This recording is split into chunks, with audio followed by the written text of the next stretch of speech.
wait. Let's try. Can all of us take turns to name a condo name that has the word river? Gate. Rivergate. River Green. Riverfront. Bro, are we playing a game? No, wait. So are we playing until someone loses? So we're playing until someone loses. I guess. Okay, can. Do we have enough time?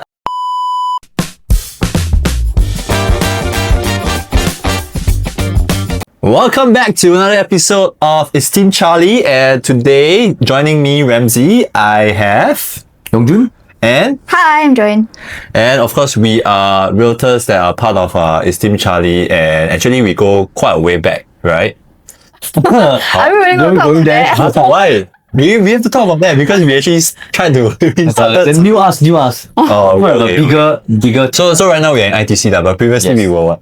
We were doing a lot of prep on our own. Self-contented kind of content. We were pretty much So we will not. Yeah, those are unreleased footage. Yeah. That we did never going to release to the how many public. episodes? Never see the light. Yeah, we'll never see the light. So those kind of footage is meant for private use. Really, We're never going to release the files. Okay, that sounds a bit wrong. But anyway, say like- what we're talking about. files like that. That's what I'm called drug test. So I mean, basically, from the duration that we were in PLV, or three of us, we've worked quite a little bit close together. And I think previously we shot over 20 episodes. We tried to do our own podcast, and everything is just like what Yong Zhun mentioned. We try to do everything, but then eventually now that came to fruition. But eventually it became a damn a monologue kind of thing. Someone speaks for 3-4 minutes and another person speaks for 3-4 So minutes. we always yawn during our own Yeah, podcast. correct. That's So how bad it is. these footages will never see the light of day, but I think what you're gonna see is an improved version of ourselves. Okay, what are we going to be talking about today? Yeah. Okay, that is good. All right, nice segue. Okay, so Next what? she stared at me, then I was like, oh shit. Okay. Okay, no, wait. Let's try.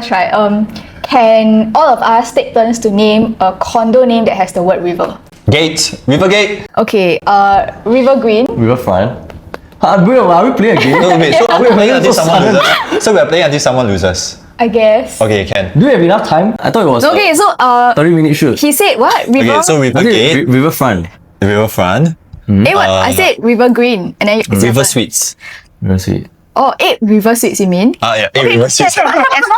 as long as the whole condo name Wait, there's one more. has the word river. Okay, I will say River Isle. The River Park. Are you running out? Ding ding ding. Wait. Wait, before you talk about. River Sound. Hey, what you talking? We talk about this lah. We talk a very long show. Yeah. So you want to win lah. You want to be Okay, congratulations! You're the winner! Sales. Wow. Okay, Wow, Joanne, the most river one. Most river. Okay, but today we're gonna talk about real modern. So today we are going to talk about a new condo that is going to be added into the River Collection series lah. Okay. The modern series or the river series? The River series. the river But more importantly, today we are going to be deep diving into a specific location, which in the past year or year and a half, we've seen quite a little bit of new developments in the area. And which area are we talking about? Okay, so this is in D9, and actually I have a lot of clients who are looking at the D9 River Valley area, right? Yeah. Interestingly, some of them are also comparing it to D15. Because why? of the lifestyle. Okay. It's a very chill. Yeah, right. We have some cafes over there. You can do your yoga. Specifically in this area or the entire River Valley area. River Valley. River Valley area. Have you taken a stroll along the Singapore River portion of the River Valley area? It's really very nice, very chill. If you go for a I run. might go to Zion for food. What's your Okay, so Zion will be favorite? Not the Cai Tao Hui. So there's a so prawn noodles. Yeah. I know there's a that very one. old school Western food store. Oh, Sing Huat. Is it called Sing Huat? I think it's called Sing Huat. I think it's what Sing What. Every time I go there, right? Sing Huat. I see Sing What selling it. Wait, who? Different Sing Huat. Different Sing What. Different Sing What. Different Sing What. Sing What is quite a Because Not deny- Mr. Key, no. successful, prosperous name. Yeah. We can't deny that owners really called Sing Huat. Yeah. Okay, but I think to tap one, right, is River Valley specifically in D9? Or is River Valley a larger area that half of it is in D9 and half of it is in the 9? I mean, of course, there's that line Yeah. that cuts across, Yeah. and I think in some of the recent launches, I think the audiences also know that, for example, Ronald picked and Zion Grand, these actually are part of the D3 in terms of the postal code. But if you look at the entire, I would say like environment analysis, a lot of them will just park them under the whole River Valley because it's literally fronting the Great Wall City. So would you say that in that sense, because it's so close proximity to the Great Wall area and River Valley area, people tend to disengage them between the district versus the area or the road name they actually this is very specific already to like location specific because to be honest, right, yes, I mean on a very generic basis we always compare inter-region, right? OCR, CCR, RCR. But when you are in the fringes or in the boundaries of two different regions, right, then I feel like sometimes it really doesn't make sense to really compare like, okay, this is CCR, but then I walk like 5 steps and then I cross the boundary, I'm in RCR. But then literally you're in the same area, you enjoy the same facilities, you enjoy the same amenities, convenience, accessibility and whatnot. And I think this also shows that because last year River Green was first launched, right? River Green is in D9. Yeah. That is considered like CCR. We have the sales data also for the 4 launches. Yeah, correct. I think one of the slides also. Correct. So River Green was launched first and then after that Promenade Peak. I mean, Promenade Peak, of course, the marketing approach was slightly different and you are definitely looking at a different type of like layout as well as units. And then when you go to Zion Grand, that's also in District 3, but the pricing also sustained, was very, very strong. So, and I think surprisingly also the take-up rate is also quite good. So like if you take a look at the slide, so for example, River Green on launch weekend sold 88%. The average PSF was about 3.1. And then following which I think also launched at the same time, Promenade Peak did 54%, average PSF 3,003. After a couple of months, Zion Grand came out. This one is a mixed sort of development because you also can almost call it integrated also. You can towards Heaven MRT. This one also sold really well, 84% at launch, and then averagely about 3,000 PSF as well as Upper House at Orchard Boulevard. So of course here, Promenade Peak and Zion Grand actually, based on what we say, they are the RCR, right? They are D3. But you see the PSF that they command is also very, very comparable to the CCR. Yeah, it's as compared So there's very little linkage between the district and because I think buyers are very savvy these days. They are not like, oh, because this is in D3, I will not buy. Rather, they look at the price point, the quantum, the layouts, does it make sense? So in that sense, especially in areas like this, district does not really make a difference lah. It is really a matter of but I think but I think within the district itself, it's also to add on to the point that if you're in D9, Orchard Road is also part of D9. So you wouldn't price a condominium in River Valley and Great Wall the similar way as you would price a core Orchard kind of condominium. So later on in terms of the pricing, we will definitely touch on River Modern pricing because the price matrix has come out in a sense. What is the expected kind of pricing? But I think to dive deeper into these news that just come out. So now we know that 3, okay, maybe the 4th one will be Upper House also, right? And now we know that there's already quite a good number of new launch supply that is being out there. And then currently right now we have the 5th one that's coming up. And we know that there's a new land plot also that is slated to be launched at a later time as well. So I think this begs the question, like, do you feel like there's an oversupply? That's number 1. If you were to ask me, definitely there's an oversupply. I think that there's no covering this kind of fact lah. How would you define oversupply? To me, oversupply is a very rational kind of thing. I mean, you say, of course, if you look at facts, you look at numbers, right? How many? These are all large scale projects also. We're not talking about very boutique kinds, right? And Real Modern, there's gonna be launched soon. It's gonna be about 455 units. So definitely these are all large scale projects. In terms of the number of units that's gonna be out there upon maybe SSD, upon TOP, upon CSC is gonna be a lot. But I think what then does it mean for you? Is it dangerous for you to buy into it with this oversupply, or can you buy? Can you still not buy? I think that is the one where definitely there is still up for discussion. So what do you guys think? I think definitely if you are an investor, pure investor, you're looking for a new launch to buy in and then you're looking to flip after the 4 years SSD. Depending on the bedroom type, I think certain bedroom types over in the CCR new launches definitely will see that you need to have a longer holding period to have meaningful profit. So I think there's that oversupply effect in that sense because upon TOP 2030, 2029, all these are also going to TOP, and then everybody's going to come in to sell all their 1-bedders, 2-bedders together. So I think there's that oversupply in that sense. But I think importantly, if you are maybe buying in for own stay, right? Because you are someone who, let's say, I've been looking at the River Valley new launches and I want something that's river facing. I want something that has a very good layout and it's for my own stay. Although, yes, there's a lot of new launches over there, but ultimately I'm moving in and maybe I have a holding period of 8 to 9 years. I don't think the risk is going to be as high as compared to the first Definitely. I mean, with a longer kind of time horizon, definitely you are leveraging or you are balancing out your risk in that sense. So definitely when it comes to especially this kind of location, right, then do you really feel like it's more suitable towards investors or is more suitable towards investors, you have to look buying at what kind of investment they are looking at. If it's rental yield, naturally I don't think they will choose CCR. Although CCR, especially CBD properties, right, there have been a very strong impression that CBD properties are always the easiest to rent out, it being at the core CBD. Naturally, the rental demand has always been built by, I think, a few things. Number one, the proximity to amenities. Number two, your proximity to your workplace and transport nodes. So I think that CBD has that impression, but I don't think that necessarily applies to every part of core central region. But ideally, I think that if you're an investor that's looking to look into CCR properties, naturally, the first thing I'll tell you that your holding period must be long, regardless of if it's a small layout type or big layout type. So because I think it's quite scary that whenever you enter into a new launch, especially in CCR, you are usually the top few in terms of PSF benchmark for that time. So this is because Orchard Boulevard, this one, Upper House, right? 3003. This is diagram at 3000 PSF. So you are seeing a lot of 3000 in 2025. But now what we are seeing in the average for 2026 is that we are trying to see, maybe the second half of the year, 3000 might be the new norm for RCR. But 3000 is already the new norm back in 2025 for CCR. So I think it's scary where you are seeing an area that nobody has explored before. Definitely. So, and of course, I mean, now if I'm the developer of River Modern, GuocoLand, right, and I'm looking at the current market condition, especially in this area, I know River Green sold out. I know Promenade Peak, most of it sold out.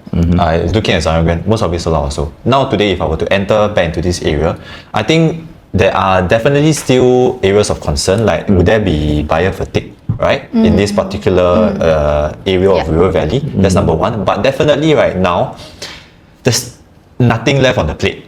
And if, let's say, if I were to come in, I know that I would have, there's a term they call it, like, I can get most of the cake or I can get most of the pie. Then my concern would be, would I go in and price at a higher benchmark, or would I still go in and prefer to at least take a benchmark or take reference from what was previously done, so that I am still aware or I'm still certain that my River Modern can sell out. So I think that would be, if I'm a developer, that would be my main concern. And I feel that likely they would take the second option now, which is to still price it quite moderately or quite attractively. Of course, maximize as much as it possibly can, but balance it out, because I think that first impression is very important.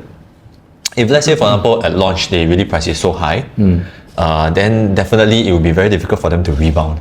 I mean, they can always make price tweaks along the way or price adjustments along the way, but definitely it will change a lot of sentiments. That's why. I think so far, because I mean, in the last 2-3 years, Guoco actually done a lot of projects, right? And I think they are experienced enough to not kill themselves, because I think they have already built such a good track record in terms of their reputation. People know them for the quality work. People know them for very, very efficient layouts, which we will see later. And actually, even before they started developing the whole Bugis and Lentor kind of master plan, they were also very focused in developing luxury homes within Orchard itself. So I think they won't want to kill themselves, but I think what they are focusing on is really developing the very efficient kind of floor plan, and you'll see common similarities that you see in Faber, that you see in which we will touch on later on in terms of the floor plans.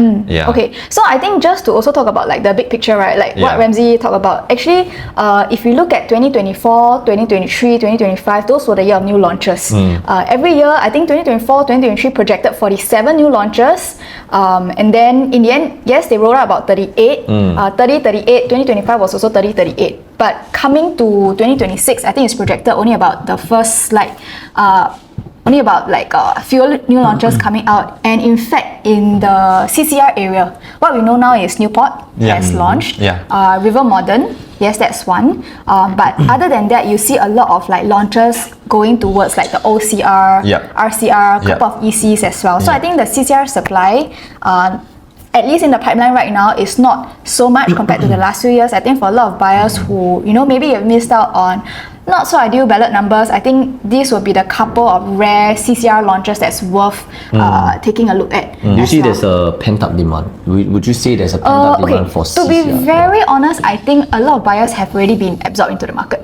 With the sell-out rates for Zion Grand, So if they don't get a good ballot number for this project, they would have either bought a resale or buy other balance units. I think the buyers who will buy this... okay, but my question to ask both of you is, who do you actually feel are the buyers that are going to be visiting and buying River Modern? Okay, if you really look at the USP for these few new launches in River Valley, right? Actually, River Modern stands out in that they are the one that truly has the river facing. So I think if buyers who are really going for own stay and they really want the river facing, because connectivity, schools, I mean, actually all of them almost have kind of similar, right? But this one is the one that really gives you that river facing and very, very good layouts. Of course, River Green also has very promising layout, which is why it sold out so fast. Zion Grand, just now when we discussed, was the one that is most similar in terms of the bigger layouts to River Modern. So I think with the good layouts, it will do well. So I think it's own stay buyers. I also think it's own stay. Because today if you ask me, let's say for example, looking at this particular area, first and foremost the pricing. I mean, if you're looking at 3-beders, like they are asking what? What's the starting for the 3-beders? The starting, it's this. It's 2.3. Let's say 2.3, I get the lowest one, maybe level 2, the non-river facing and whatnot. 2.3 for a 3-bedder. Today, if I am a developer, right, and I'm going to pitch this or I'm going to market this project, right, who am I going to market to?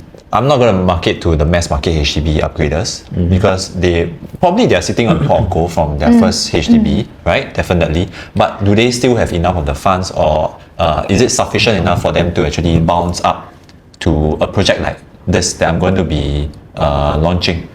Actually, definitely. On this point, right, interestingly, based on our PLB research data, there is a big chunk of buyers, right, who are buying into new launches that's not from HDB upgraders. And it's actually from the private upgraders. Yes, correct. Based on the data, at least for the last 5 years. Yeah, correct. So that's the point that I'm just going to go about. So today, if I'm a developer, let's say for example, I'm in River Valley area, and I have this very good project to be launching and marketing, then likely the target that I'm going with, the kind of target orders I'm going for will be condo upgraders, people who want to upgrade in terms of maybe a better lifestyle for their address, or people who are looking to upgrade in terms of just a better project in general.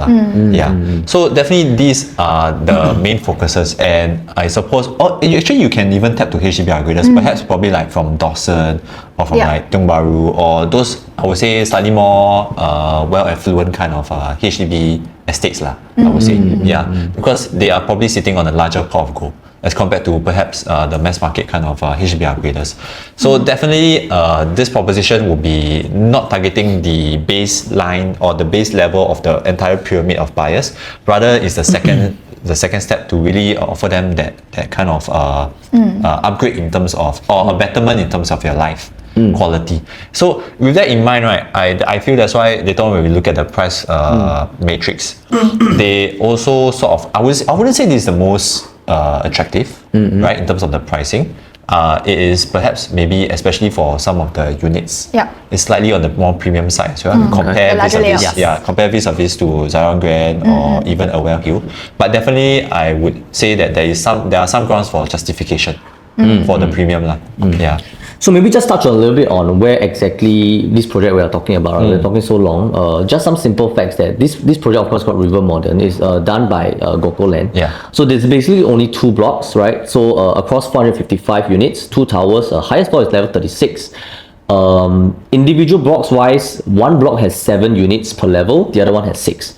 So location wise is right beside the Great World MRT station. So in terms of convenience, but generally all the Great World, or rather the River Valley new launches, are surrounding the Great World MRT station. So if you look at the site plan, you look at the strip of land, not your very regular type of land. But I think what the developer has done is really maxing out as much as possible a better kind of lifestyle that you can get out of this. So if you look at the orientation of the two towers, you realize that actually both of the towers are quite flush towards the left. Why? Because that will be getting the to maximize the river views. The river view. Very nice unblocked view, of course. And then towards the left side of it, they really focus it more on the facilities. And I think one unique, very distinct feature that you can see in terms of facilities, which is also quite a good reflection of GuocoLand. Are you going to say what I'm saying? Yes, I was going to say that. Yeah, it's the lawn. I look at Lentor Mansion, there's a very nice lawn there. Even Martin Modern as well. So previously, so no matter the size of the land, they try to create a lawn. Yeah, because that time when Jessie and myself had a buyer who was looking at Lentor Mansion, we also wanted to get a feel of the lawn. So we actually brought them to Martin Modern to check out the compound. And I think that is really something that stands out. And I mean, it's a very good reflection of all the GuocoLand projects. You know that now GuocoLand projects are quite highly reputable in the resale market among buyers as well. There are those GuocoLand purists. I think they've already built that name, like what because Joy of mentioned. the loyalty. Because loyalty also, they have loyalty programs, of course, when it comes to new launches. But I think at the same time is that because they start off from building specific, very niche luxury projects, and then they sort of, as they gain more of the market share, then they start to build more mass market or larger type of projects. And the unique thing is that they actually maintain or kept the essence of what makes GuocoLand stand out from the rest. And this is something I really like because it shows that the developer also spares a thought for lifestyle and not really just focusing on maximizing. I think they know what works because the demand for consumers is quite varied. It's not necessarily purely on layout, it's not necessarily purely on price, because ultimately when someone buys a home, it's both emotional and logical.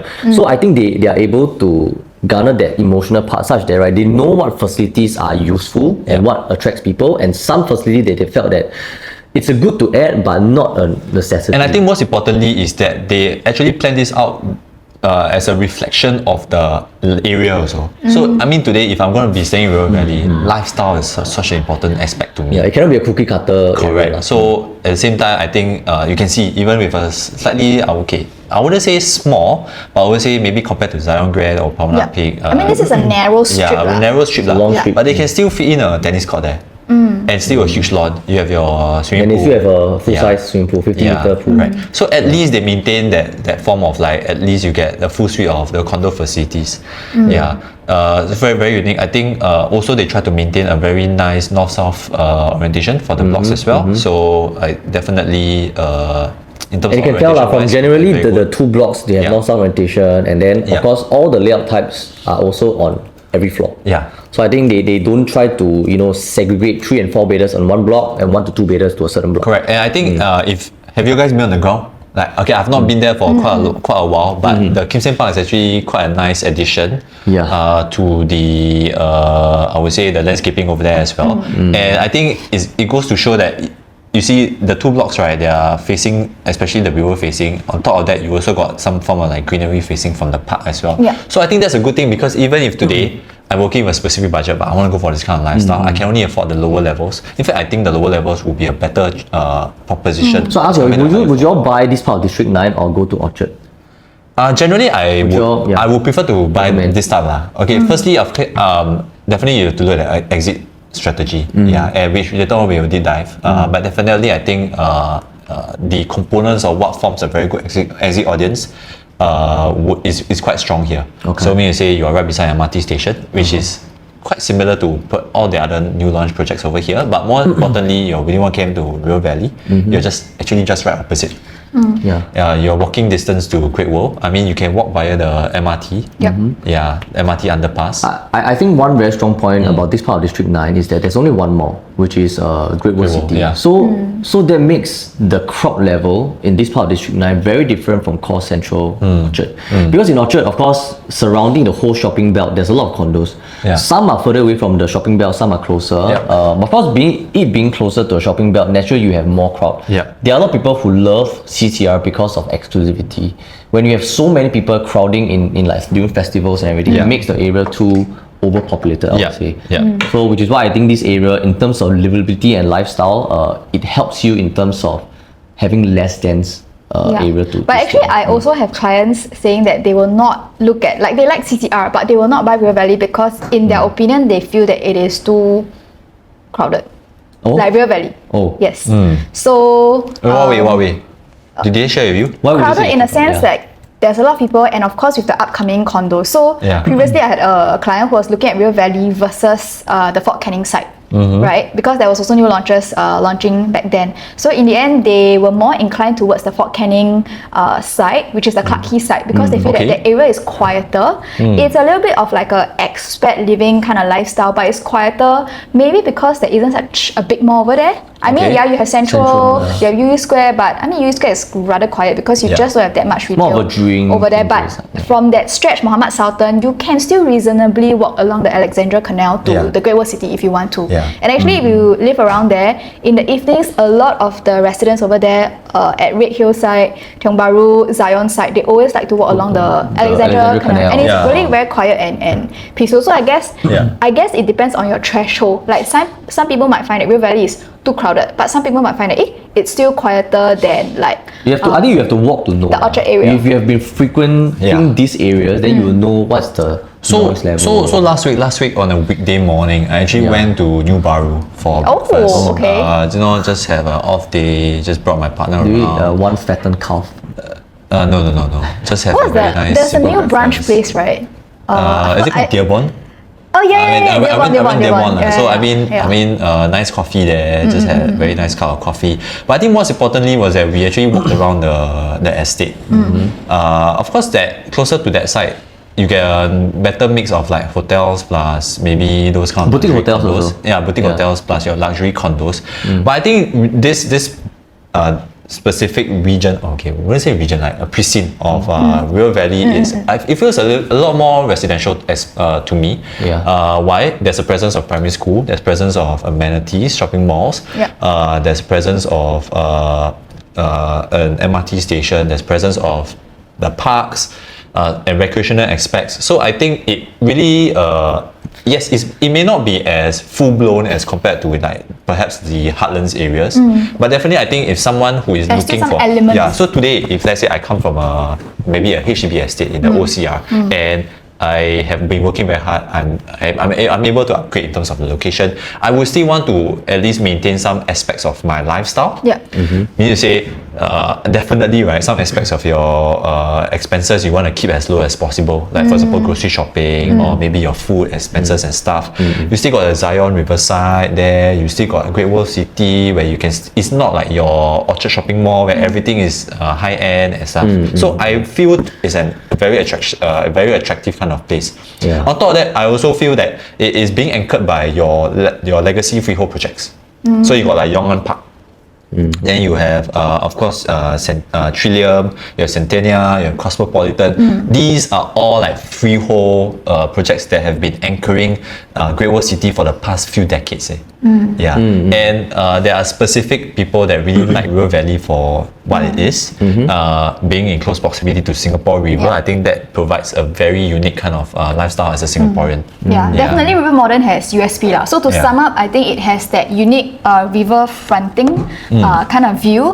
Connectivity, MRT mall, I think all the rest of the condos quite similar. But I think the important or unique thing is also about the floor plan and the unit mix. So let's deep dive. Dive deep. So if you realize, right, you can see the proposition for the unit mix is 2 beders up to 4 beders. So there's no more beders. That's similar to Penrith, right? Penrith also doesn't have 1 bedder. I think that's a new norm already. It's quite a new norm. I think developers now, they sort of understand the preference on the ground. Of course, the smallest proposition will be your 2-bed 1 bath. That one we don't need to touch so much about it. Maybe they got the 2 beders as well. I think the 3 beders would be quite interesting to look at because there are many different kind of variations. And of course, the 4 beders is something that perhaps if today I have deep pockets and I want to stay in River Valley, somewhere new, definitely I might be looking at this. I think there's a very stark difference between the 4 beders and the 3 beders. Definitely. But I think just for like a pre-phase, right, this is where perhaps River Modern will shine a lot more. in terms of the larger units? So just one or rather two last points to note from this slide. Unit mix wise is steered towards the own stay. Yeah. And I think this is although you hear a lot of agents talking about it in podcasts, in reviews, right? But really on the ground, when this is an element that we share with buyers, right? Actually, buyers appreciate it because they appreciate the fact that they are not sharing the same building with like a lot of tenants. So I think that's a plus point. However, I think the other thing to note if you are someone looking at River Modern is that definitely the MCST fee I feel is slightly on the high end lah. Of course. But usually the CCR is like that lah. Yeah. Even in Newton areas, the MCST fees are usually like this lah. Yeah. Okay, so this is just some of the details. River Green transactions. Yeah, River Green. Okay, but most importantly, so starting prices, two bidders from 1.55 right to 8 plus PSF. I think this is definitely the entry quantum two bidder. Perhaps it's the non-river facing side, and then three bidders 2.3, four bidders is up to 4.58 PSF. Right, and of course, if this is also quite reflective or in line with the break-even price, right? So break-even price was at 2571, if I remember correctly. I would expect the average PSF for River Modern to be hovering around that 3.3 range. Average. On average. Of course, the larger layouts maybe you'll be looking at. Correct. So it's also in line. If let's say for example today we take the land sale price, calculate the break-even 2571, we include the harmonization a little bit more, 2.751 per square feet per plot ratio. Of course, then you take into consideration developers' profit margin. It's around there, maybe it's about 3.1 to 3.3. And what do you think would be the results on launch? Wow, that one is too fast. We haven't even gone through the project yet. Then we can do it. You can keep it for our. No, I'm quite interested to know what your thoughts lah. May I just give a brief opinion? What do you think will be the results on launch? To me, maybe based on the pricing. Yeah. Okay. We don't look in the floor plan first. Okay, we look at the pricing lah. Okay. Can I see the unit mix? Okay, can. Look at the unit mix. Okay, I think based on pricing, definitely it is slightly on the premium side. I would say definitely. If I'm looking at this project, I will be wanting to enter at least a 3-bedder onwards. So why? Because I mean, my exit strategy wise, I like what Joanne mentioned. This project is for own stay. First and foremost, if I want to be buying into this project, I have to be hitting two things. It's either or. Either I buy into a very good price, entry price, or I buy into the best layout or the best stack. Yeah. And if let's say for example today I buy an entry quantum of the 3-bedder which is 2.3, unlikely this will be river facing. But the layout perhaps might make sense. We have to see. But the thing is like, would then be the better decision, or can I actually put the 2.3 million somewhere else that can help to make more returns for me? Okay, you asked the question. I think you have an answer, right? Okay, so just for fun, all three of us put out a number, okay? Yeah. Just for fun. Okay, but if the developer is watching this, I'm not trying to like put down the performance. So, but of course, the caveat is it's that just we know that estimate a lot of buyers have already bought in. So naturally, if this was launched first, maybe it will sell out super well, right? But we know that the buyers have. You say that you think that. I'm not going to give a super low number. Okay, I have the number in my head. Are you ready? Okay, yeah. Okay, you say no, say together. Say together. We don't want to be, influencing each other, right? There's no guide. Okay, ready? Don't use anybody as a guide. 1, 2, 3. 70%. 55? 70. 60. Oh, okay. Sure. Around there, I would say. I mean, definitely. I would say the 2 and 3 will sell out. Yeah. But the 3-bedders, right? The 3-bedders, probably the 3-bedroom plus.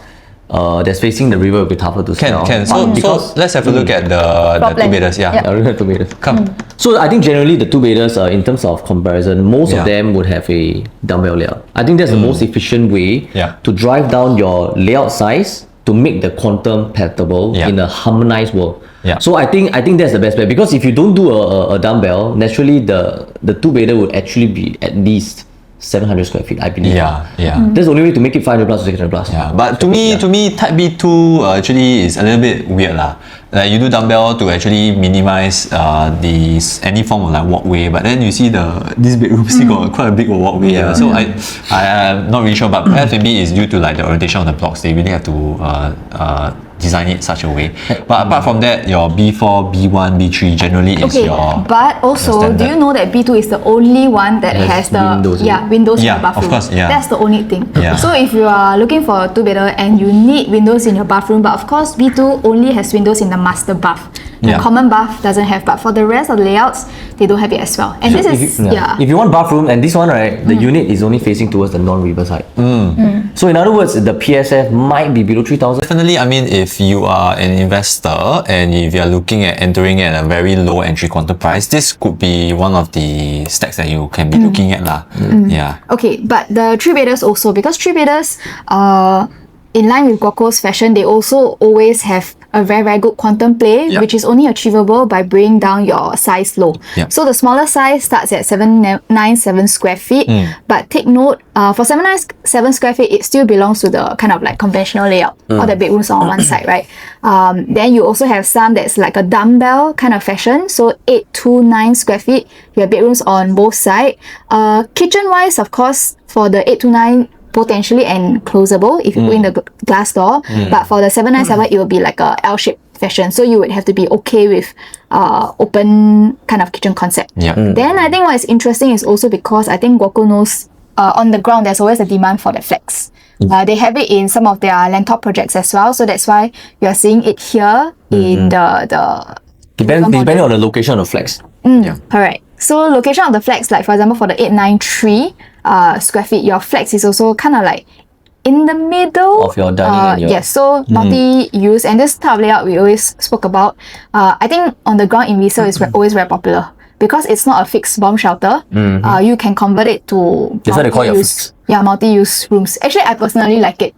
Yeah, you like the flex? I like the flex concept. Well, how does it make it different from a study? From a study? Oh, from a study. Okay, I would say usually a flex is slightly larger than a study, but of course you could use the flex as a study. But most of the time, a study is, I would say, more narrow than a flex. That's number one. I think the second maybe differentiation would be actually the location of where developers will usually put that. Yeah, because study usually is more inner towards the bedrooms portion. Yeah, maybe flex sometimes they will keep it behind the living. Yeah, sometimes they put it behind the kitchen. But some of the study, even like for Promenade Peak, right, it's like right when you open the door, then the study is the first thing that you see along the corridor. So regardless of what you call it, it's just an additional space for you, but it has the flexibility to change according to your lifestyle. But recently, I mean, looking at the recent projects, right, some studies are just an extension of an open space. That it means to say you can't really actually close it up into like a proper room. But I guess with the flex, at least you can see one side of the wall is kind of like fixed, right? So I suppose you can still cover it into a proper room. Which is your favorite 3-bedder floor plan? To be honest, for me, kitchen is very important. I think. Do you take pricing into account? Kitchen is very important. Yeah, to me, kitchen. Let's say you can afford all lah. Oh, you can. Okay, afford if all. I can afford all, right, then definitely, I will remove all the non-landscape living dining. I'll choose this. Yeah. I'll choose the 198 square feet, which is the show flat unit. Yeah. Okay. Yeah, I will choose it as well. Yeah. Because in other words, you see the 1109 versus 1098, there's only a difference of what? 10 square feet. Yeah. And you also have a foyer, because a lot of people don't have foyer areas, because they feel that foyer areas, it's a bit of a waste of space. It's a waste of space, but to me, privacy is important. So the thing is that if you are buying for own stay, I think even whoever that stays inside, if you have a entranceway that directly stares at your living and dining, it eliminates that privacy factor.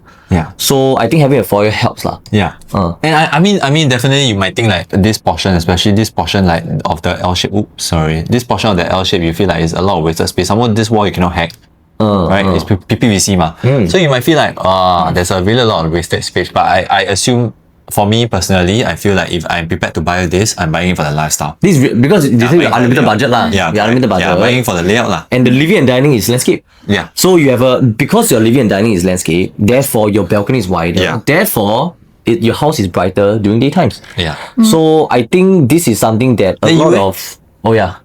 Really? Yeah. No, but I think 3-bedder complex don't have this landscape lah. Okay, never mind. Okay. Talk about I will also go for either 1098, 1109, but my reason is because I want windows in both bathrooms. Okay. Yeah, I think You see value in that lah. okay, of course. smelly bathroom. I won't say that. No, I won't say that like portrait layout is a deal breaker, right? That means I think I can compromise, but think it will be harder for me to compromise on. No, but if you have ventilation fans can. Yeah, to me, actually, ventilation fans are. I like natural fine. Now ventilation. we have new tech. To me, our landscape layout very important. To me, I agree with it's so bright, right? When you go to a landscape, you know they don't even turn on the lights, right? So maybe the portrait layout you never put enough lights, is it? No, as in natural light. No. Okay, the natural lighting is one thing. Natural You light just or feel natural like it feels more like Now it's home. natural light versus natural ventilation. Because I saw the natural, I'm like, wow, it feels so good. Like, you don't turn on the lights during the daytime, right? The curtains are not even like fully, hung up. Yeah. It's like half closed, right? But it's so bright. And then it makes the house feel bigger. Yes. I think in today's No, to market, me is my house. Like I want to feel comfortable, and to be honest, landscape living and dining, it makes the space much more like It's bigger lah. livable.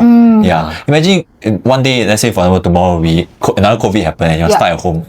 Let's portrait living and dining. Wow, that was So very for difficult. four bedders, right, they have all the landscape layout, Yeah. 5.5 even up to 6.5. not just landscape, it's a landscape living only. Yeah. Usually the have three-bedder the right, is landscape living and dining. Now it's landscape living only. Yeah. The dining is completely I separate. think if you look at the length, right, is But this 1,800 lah. This Yeah, 1,800. you look at the width. 1,000 The square width feet, is 6.5 meters wide for the living and dining. But of for course, with everyone. this kind of size, that will push the quantum to. Of course. So this is Five, definitely like suitable for people with deep pockets. They really want to anchor their family in this Yeah, particular. I would say device. this is a different move from Guoco compared to if you see how Wing Tai did the 4-bedder in River Green. So River Green's Wing Tai tried to go for the route of affordability in a luxurious area, which is why it sold so well. Yeah.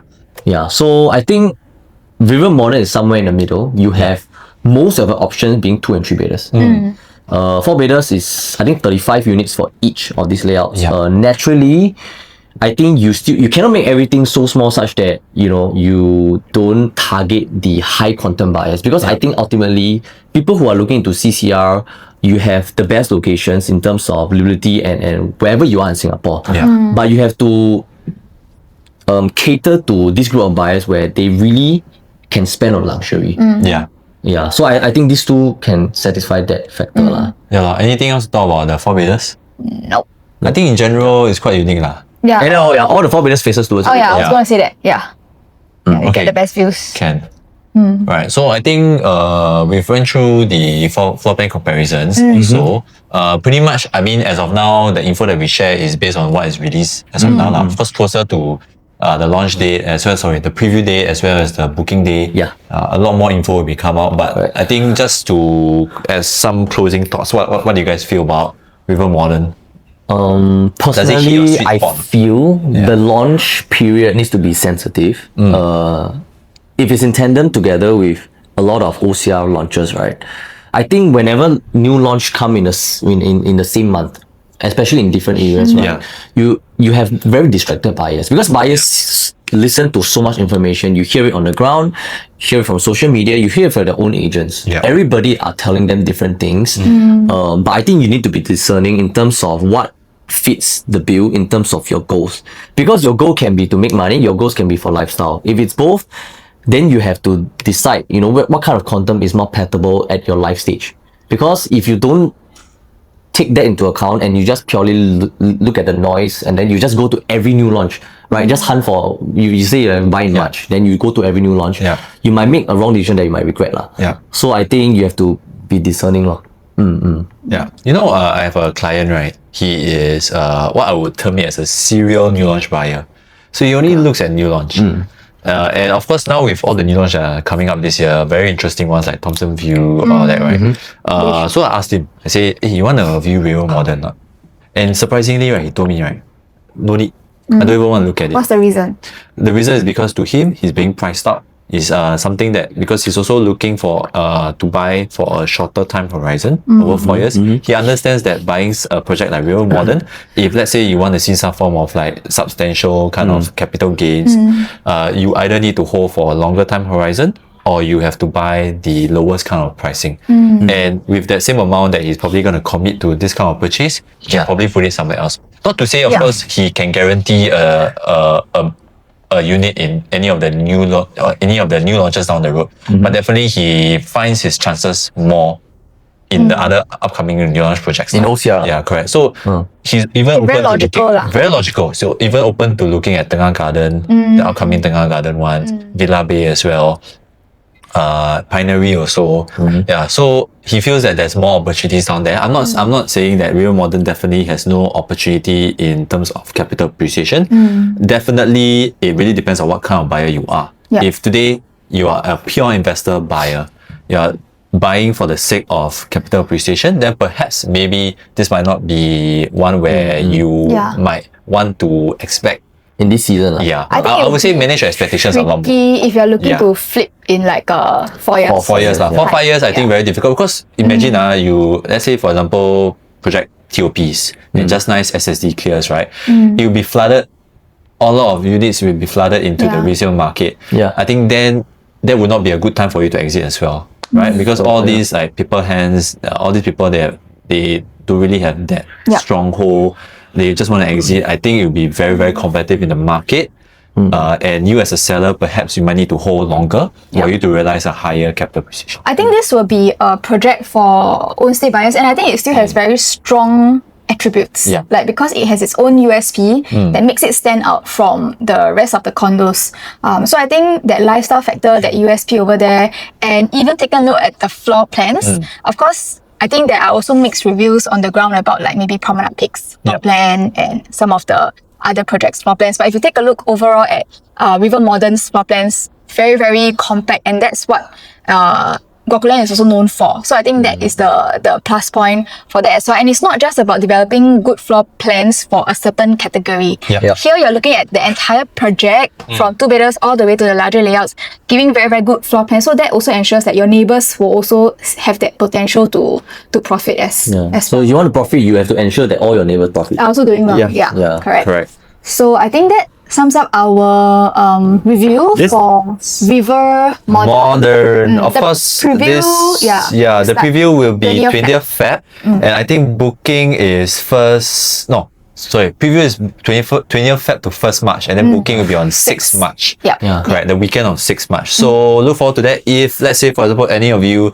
would like to go down to the show flat, have a look, you are interested to know more about this project, feel free to just reach out to us, DM us, and also comment like down below whether or not in your perspective you think that the River Valley area is really overcrowded. Do you think that it's overcrowded, or do you think that it's still very exclusive, a quieter part? Because we also love to hear your comments, what you guys think. And also comment, right, if you want us to do more analysis or even like balance units, because I think the way we analyze projects for new launches is also the way we analyze like for balance units. So if you are hunting for opportunities, I think it's also good that you want to look at continual, you look all these like balance units, right? Just feel free to tell us at the comment section below.